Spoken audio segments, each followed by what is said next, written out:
Hello, my name is Eric Stern, competing in poetry.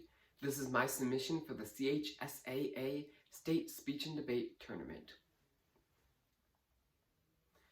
In the poems Healing Humanity by Natalie Patterson, I'm Not Okay by Taz Allam, and Jared Singer's A Letter to Sarah, we find that life can take an unexpected turn. Just like that.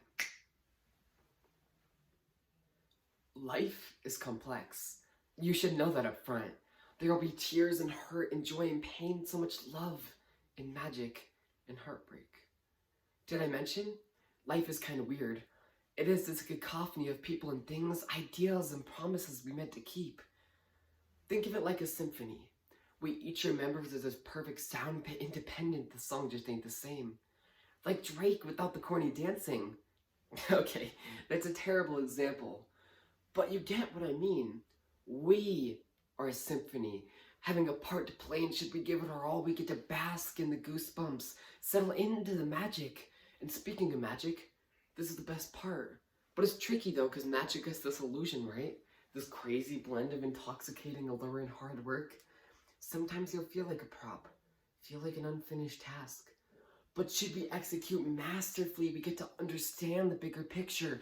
You get to stand center stage while the world claps. And that feels fantastic. Even if the world isn't actually clapping after all, let me tell you. Picture yourself in the face of your next heartbreak, but equipped with the knowledge that it all works out. Would you still feel as devastated?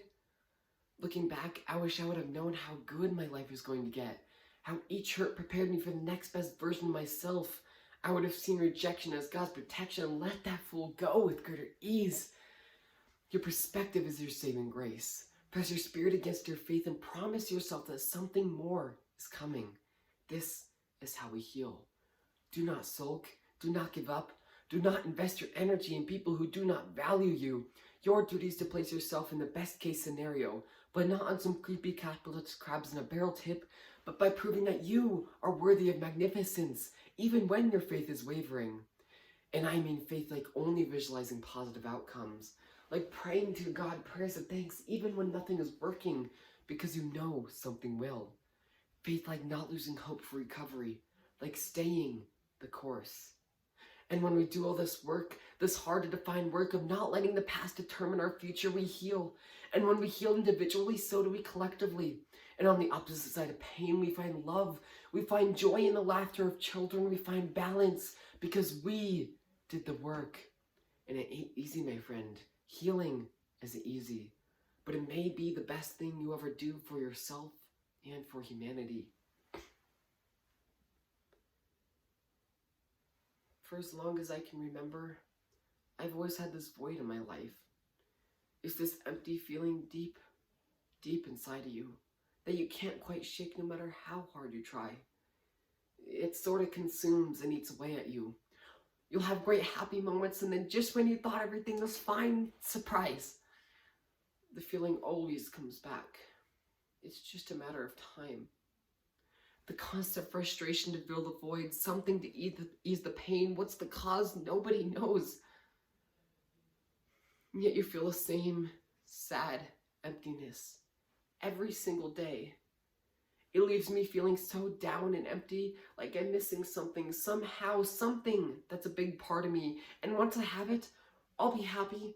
I just need this one thing, this missing key. And when I get my hands on it, I'll be complete.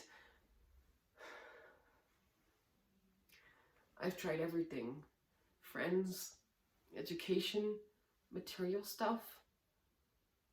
But no matter how hard I try, it never seems to be enough. It sucks. And I know people will say that you just need to be positive, or the solution to all your problems is self-love. But it's not as simple as that. Not when you've got to the point where you just feel numb. I so badly want to fill my heart with so much happiness that it takes all the pain away. My childhood was so dark and angry that I always thought, in my adult life, things would change. Somehow, I would no longer feel the same. And I don't. Things aren't as extreme anymore, but there's no denying the fact that this feeling is always there, and it's something I can't explain. I just wish it would go away. I always thought when I grew up, things would be different. I just thought it would be different. You look at other people and they always look so happy. You know, you observe people's lives, whether that be in person, social media, TV, and it seems to come to them so naturally. And I know all this stuff can be misleading, but when you've got to the point where you feel so empty and down, you can't help but think, why can't that be me?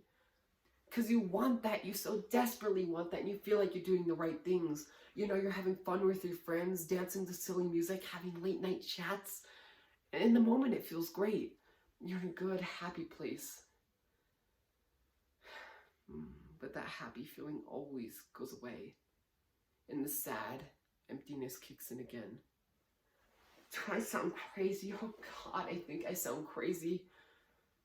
These thoughts tend to hit me late at night. And that's when I write. Sometimes I'm so overcome with emotion that I just cry. And I don't know why. It makes me feel like there's something wrong with me. It's so sad to admit that it becomes easier to lie and act like everything's fine. So that's what I say. I'm fine. Events from my past life still affect my adult life. I lash out, feel down out of nowhere, and I can't explain why. It just gets so messed up on my head sometimes, and there's no way to escape it. Not when it's all happening in your mind. And so you just beat yourself up and beat yourself up until you feel so small, you know you could be in a room full of people and still feel so alone. I can put on an act and pretend that I'm tough, but deep down I never feel quite brave enough. Sometimes I feel like all I have left are my words to keep my sense of control. These poems, they're like my therapy, you know? A place where I can release and pour out my soul in hopes that it will make it better and somehow fill this empty hole.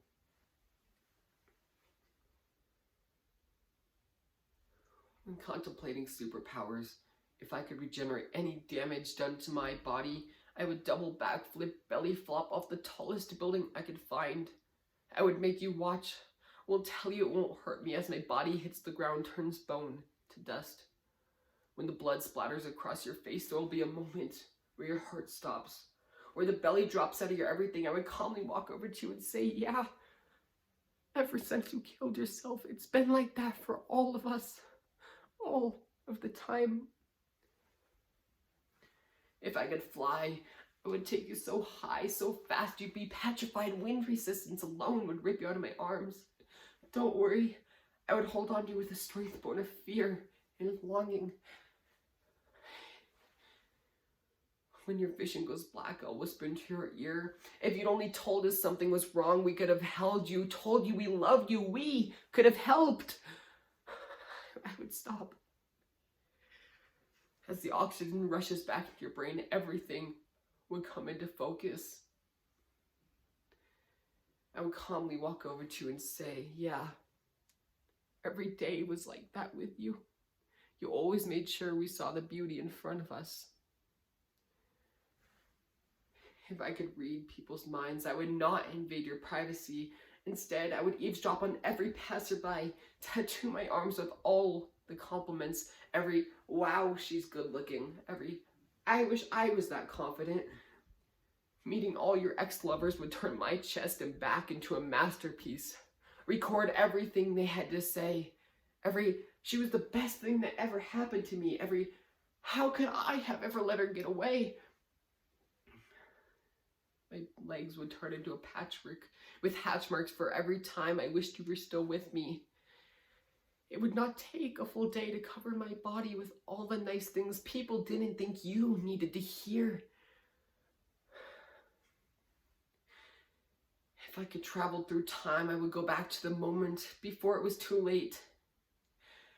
Before you wrote a suicide letter that started, "Dear Jared, I'm doing this now because I know out of all my friends, you will be the one to find me. Because out of all my friends, you will be the strong enough to take this." What made you think I was strong enough to take this? I would go back to the moment before you became the reason I don't read letters without having someone else proofread them first. If I could project my thoughts in another's head, even knowing it could have saved you, but believing maybe it could have saved me, you would never have doubted, even for an instant. that you were loved.